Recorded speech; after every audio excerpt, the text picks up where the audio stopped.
Oh, howdy all, grab yourselves a beer. It is time for some Path of Exile discussion. Today, I wanted to suggest a few last-minute things you can do as the Delirium League starts to wind down.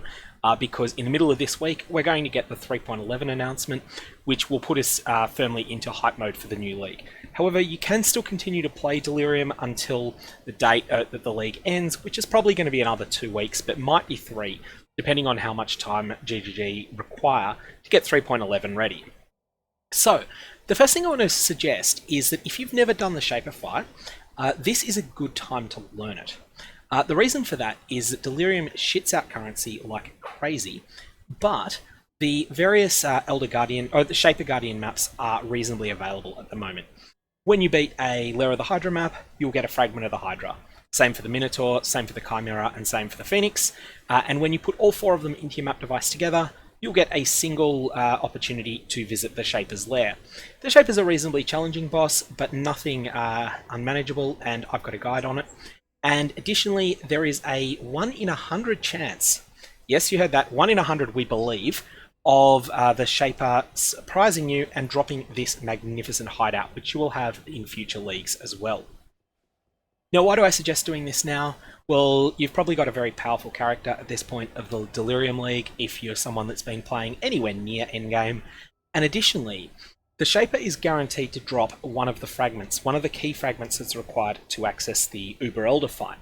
And right now, those fragments are worth more than the set of maps is, or more than the set of Shaper fragments is.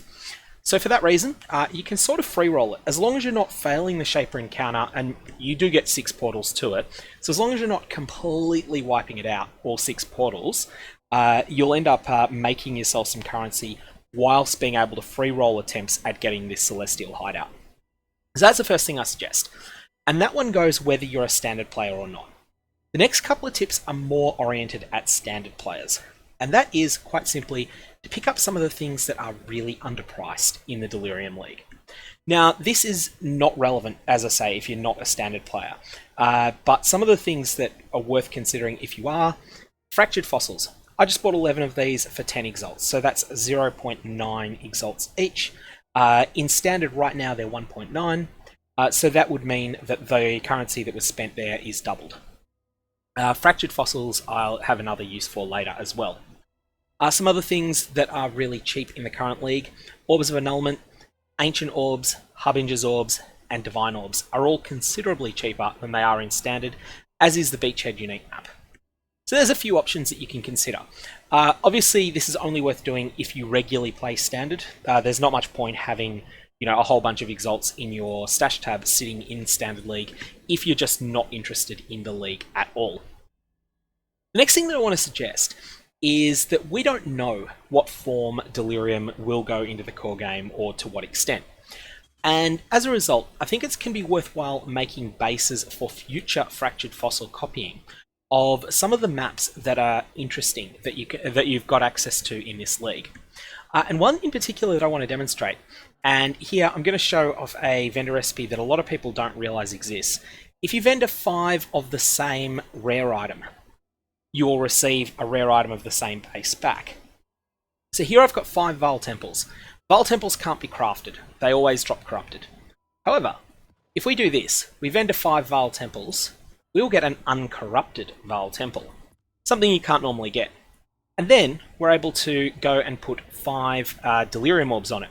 Now here I'm using 5 of the very, very best Delirium Orbs. You'll see that I'm using Scarabs.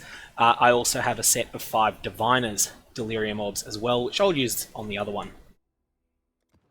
So here we go, we've got this ready here. Now this isn't intended to be run as is. What this is for is something that in the future, in standard, whenever the league economy works out in such a way that it's favourable to do so, you can make a fractured fossil copy.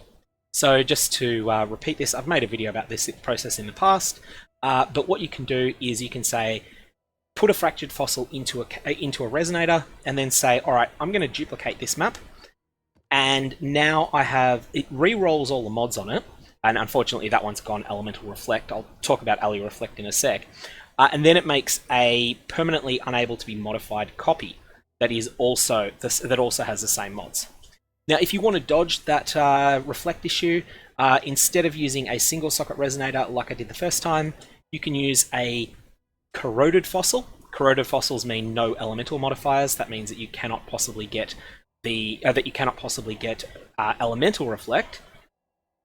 And then additionally, we're going to use a prismatic fossil. It's always the last one you look at, as well as a fractured fossil. So this ends up, prismatic fossils ban physical mods, which includes reflect, and I think I stuffed that up. It's not physical mods at all. It's, I feel like an idiot now. That could actually be physical reflect because I banned the wrong thing. What you're looking for is not prismatic, it's the lightning one. So please feel free to have a laugh at my expense there. Metallic fossil is what we were looking for. So we have a metallic fossil, we have a corroded fossil, and we have a 3-socket resonator, and then that will create a copy of that is unable to roll physical reflect and unable to roll elemental reflect. So, couple of mirrored copies of maps there. They can't be modified further, they can only be run. You'll notice that these have pretty low quality. I'm intending to 35 quality these at some point, I just don't have that ready at the moment. So I would 35 quality the bases, and then that would be the end of it. I've also got this burial chambers, which is made the same way. So anyways, those are a few things that you might want to consider before the league ends. Of course, one of the main things you want to consider is chasing down any challenge milestones that you haven't yet been able to achieve. I know I've got a whole lot of challenges ready to bang out to get to 36. I just haven't got around to doing them yet. That'll be something that I'll be doing before the league ends. And I think it's worth your while considering. Do you want to go for 12 if you've never done so before? Do you want to go for 24? Do you want to go for 36? Or do you want to go for 40? 40 might be quite difficult to get in the remainder of the time that's available because some of them are quite grindy. It's not impossible, but it will take a lot of play. Anyways, I'm going to leave it there. If you've got any comments or questions, fire away. Otherwise, I hope you have a good one.